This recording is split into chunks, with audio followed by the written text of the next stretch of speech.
1. Les fidèles avaient soif des informations qui ont été confisquées, surtout par le bureau du conseil du synode biennal et les pasteurs. 2. Les églises se vident partout et cela n'inquiète ou n'est pas un souci pour les premiers responsables et les pasteurs. 3.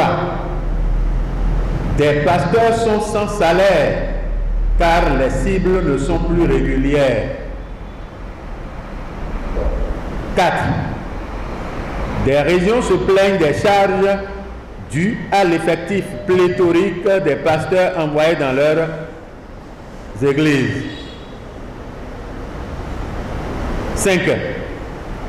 Des régions souhaitent être associées à l'élaboration des budgets qui leur sont imposés depuis le sommet. 6. Les fidèles se plaignent du règne sans partage, de l'autoritarisme de certains pasteurs dans leur région ou église locale. 7.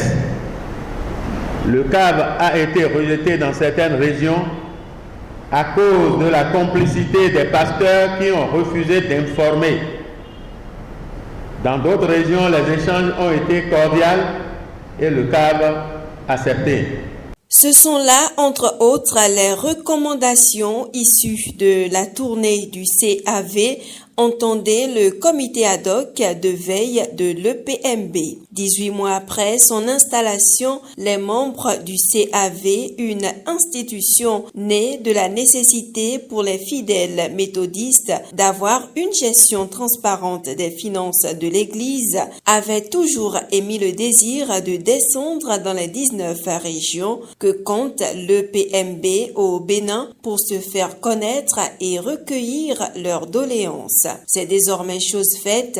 La présente rencontre qui consacre la restitution du rapport de cette tournée avait également pour but de recueillir les amendements des autres acteurs, les laïcs, les pasteurs engagés, les membres de la Sentinelle et autres acteurs présents à la séance. Celui qui a, dans son déclaration, a évoqué le problème du cas, a mené à l'Église a sauté, accepté. Ils ont donné le pouvoir au CAV que tout ce que ce régime échoué doit faire, doit être de commun accord. Allez lire les textes. Aujourd'hui, plus que jamais, il est nécessaire, selon les participants, que le CAV soit remis dans ses attributions pour une gestion plus efficace de l'EPMB. Il ne doit rien faire sans le CAV. C'est dit, signez pas pour ça. Bon, déçoit le président. Alors, qu'est-ce qu'il reste? Il n'y a plus rien. Appliquons les tests. Que les CAV soient unis dans les actions. C'est ce que vous allez nous demander. Lorsque nous étions unis en son temps pour dire jamais les affectations, qu'est-ce qui s'est passé? Cette séance de restitution de la tournée du CAV a également permis aux participants de faire des recommandations. Faire en sorte que tous les fidèles laïcs et pasteurs de l'EPMB soient éclairés sur l'existence du CAV et son cahier des charges. 2.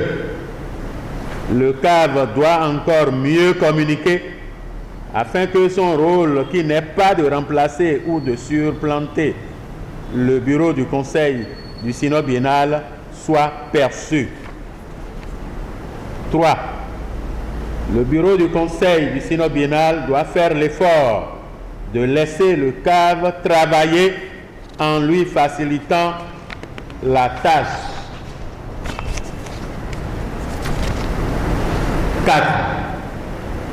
Il ne sert à rien de continuer à former des pasteurs si les églises se vident et que ceux qui sont sur le terrain ne sont plus acceptés ou deviennent des charges inutiles. Il est donc urgent de limiter le nombre de pasteurs envoyés dans les régions tout en suspendant d'abord les recrutements. 5. Situer les responsabilités sur la fermeture des églises locales de toutes les régions lors de la tournée du CAV et appliquer les sanctions conséquentes. 6. Le mode de gouvernance dans les régions doit être revu. 7. Sanctionner les pasteurs ou fidèles reconnus coupables de malversation financière, de dépravation de mœurs ou autres fautes. 8. Faire des audits dans toutes les régions et toutes les institutions en partant du service financier de la direction de l'EPMB. 9. Bientôt, les tests de l'EPMB en relecture seront vulgarisés pour une gouvernance participative. Et cela urge, car les 10 tests doivent en principe être adoptés au synode biennal prochain en 2025. 10. Envisager urgemment une journée de réflexion sur la radio Hosanna FM 90.6, la voix de l'espérance de l'EPMB en vue de décisions conséquentes. L'installation des représentants régionaux du CAV et une prière de clôture ont mis fin à la séance.